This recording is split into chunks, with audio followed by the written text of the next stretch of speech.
unavunjika na unasambaratika. Sambaratika.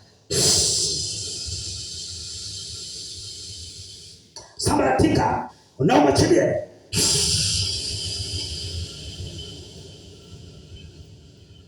Toa kiti chako na vitu vyako uende kuzimu.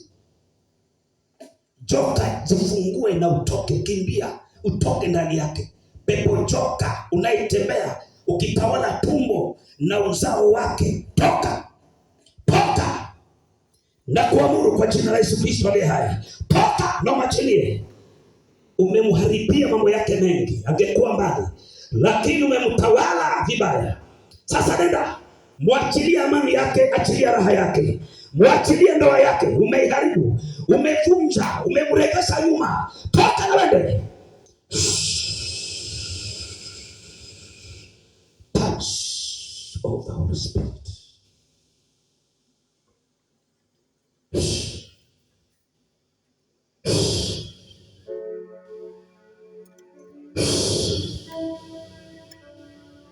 Nakuunganisha na madhabahu ya mbingu. Ninakuunganisha na madhabahu ya mbingu yenye moto. Leo ndio unapokea wokovu halisi. Unapokea wokovu halisi. Ulikuwa mbali sana siku nyingi. Umepoteza miaka mingi. Haki zako ziko mbali. Nasikia kibarua hicho. Kuna mapepo yasiyomwogopa Yesu. Alimfuata jangwani. Wokovu wa kuigiza.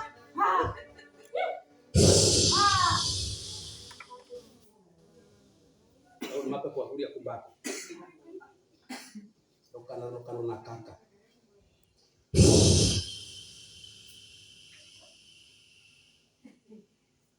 Wale wazee wanaokufuatilia nyuma yako na waondoa kwa jina la Yesu. Kuna mzee wa kike nyuma yako anakufuata pole pole kwa maisha. Ndio maana uko vile ulivyo. Afya yako sio yako. Uko na afya ya mtu mwingine aliye nyuma yako. Wa zamani maisha yako yamechukuliwa, yameregeshwa nyuma.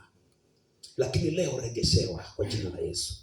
Pokea urejezo wa maisha yako. Na miaka yote iliyoliwa na nondo na kutu na madumadu na nzige, uregeshewe mwenyewe kwa jina la Yesu. Pokea wokovu halisi. Pokea wokovu. Roho yako iwe makao na mwili wako makao ya Roho Mtakatifu. Na kuanzia leo hofu ya Mungu ikae ndani yako. Ubadilike.